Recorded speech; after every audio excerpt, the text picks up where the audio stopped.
today I'm going to unbox and take a first look at Prelude to Rebellion, Mobilization and Unrest in Lower Canada, 1834 to 1837.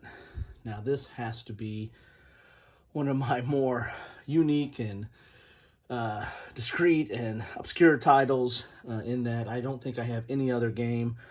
I'm not sure if there is any other game that covers this specific period of Canadian history. I have covered some other games dealing with Canadian rebellions, dealing around 1885, like Prairie of Flame, and also a legal game or the court case of Riel. I don't know if I've done coverage on it or if I've just talked about those in other games, but I did a law segment that talked a little bit about that, but I digress. This is unique. This is from Compass Games. I bought this as part of their stocking stuffers from their catalog, holiday catalog, Christmas catalog sale. I'll put a link to the catalog and to a link to my haul where I reveal all the games I got as part of that. But this to me was kind of a no-brainer. It was stocking stuffers. I think it was like 20 bucks. This is, I think, retails for like 80 because there's a lot of good solid components in here. Now it is different in that, you know, the map you're looking at, that looks more like a economic PowerPoint that you might see at a corporation. So it is a little bit different in how it is portraying the events of this rebellion. But you know me, I like different perspectives. So we have mobilization and unrest in Lower Canada, 1834 to 1837. Can war be avoided? Find out in this gripping two-player card-driven game of political brinkmanship that embroiled Lower Canada in the 1830s. As the Patriot player, rally the population around the idea that Canada has rights despite being mere inhabitants of yet another British colony. As the loyal player, use whatever means at your disposal to maintain status quo, going so far as to entice the hot-headed Patriot leaders to take arms, giving the army the excuse they need to quell this foolish quest for freedom once and for all. You've simulated war before, now simulate what leads to it. So this is kind of a lead up to Prelude to Rebellion. Features an innovative mobilization system to track support for each faction, a unique scoring mechanism, and an opportunity pool where events are available to be purchased by both players. All right, so complexity is low, 3 out of 10. Time scale is 3 weeks.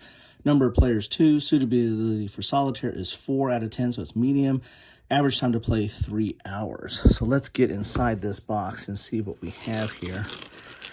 As I said, this, and then there was also, I think, a follow-up to this that dealt with the, I believe it deals with the Russian Revolution, I believe.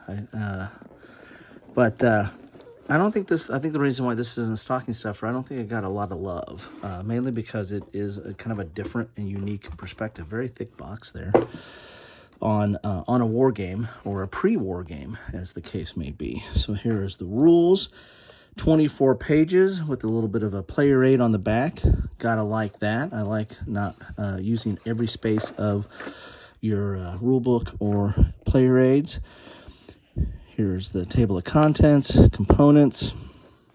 You can see those little charts there. Again, it just, having been in the corporate environment for many decades, that just sparks of some kind of graph that I would see on a PowerPoint. All right, here's the game sequence.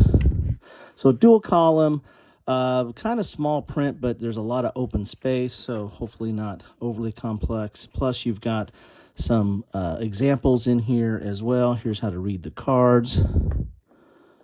Very nice. Your scoring die, scoring tracks. Okay.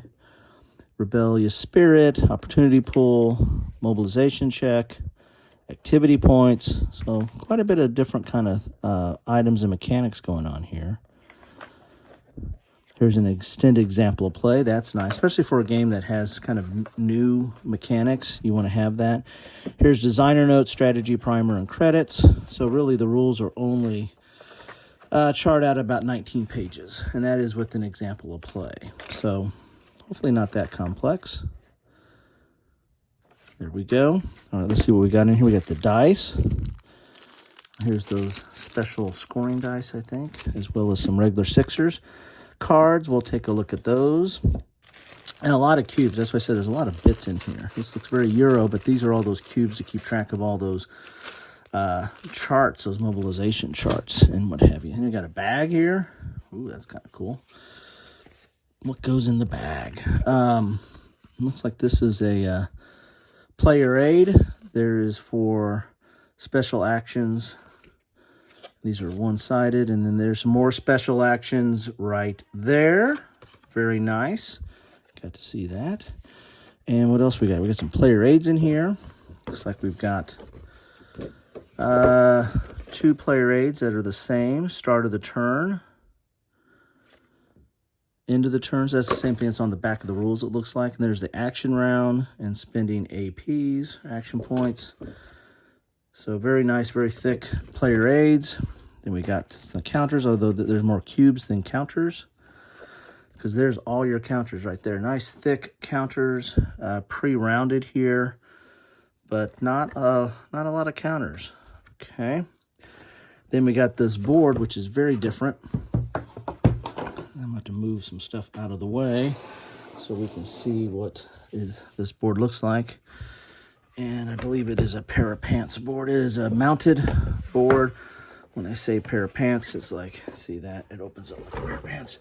And this goes sideways here. Good. Ooh, very nice. Look at those colors. This is just in time for Christmas, right? Because look at those colors, all the reds and greens. Gotta like that. So there we have, this is where we're going to be keeping all those cubes on here. So you got all these different areas of Lower Canada. You have some tracks here as well. And then you have these pools down here. Again, I think there's a new way to kind of deal with these cards and how you buy the cards. Let's get some of these packs of cards opened so we can see what the cards look like. Said it's going to be kind of card driven, so we really need to see what is on these cards. Look like there's a lot of information on the cards here. Alrighty.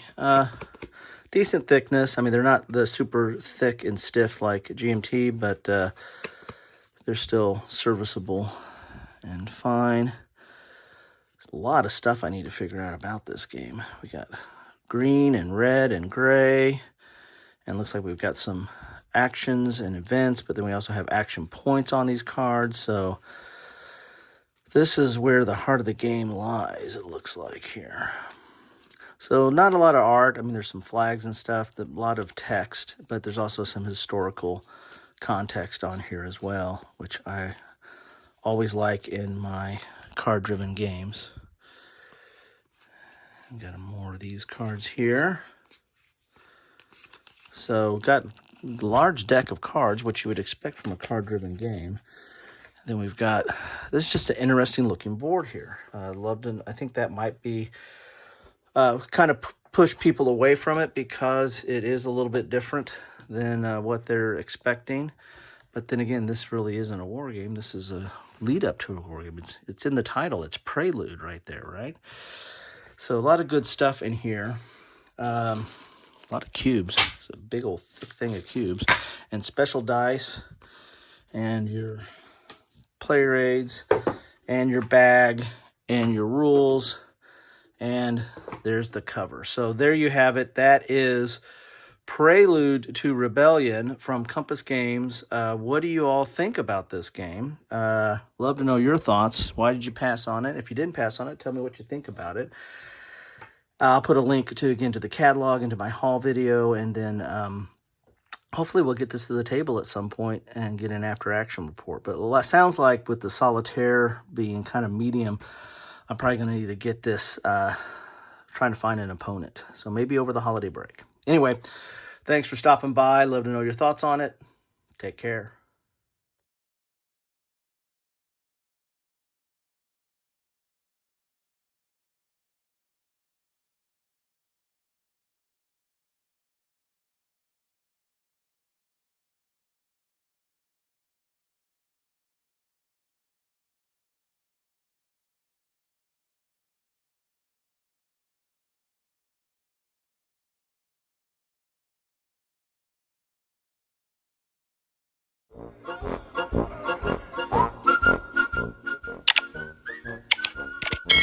Thanks for watching.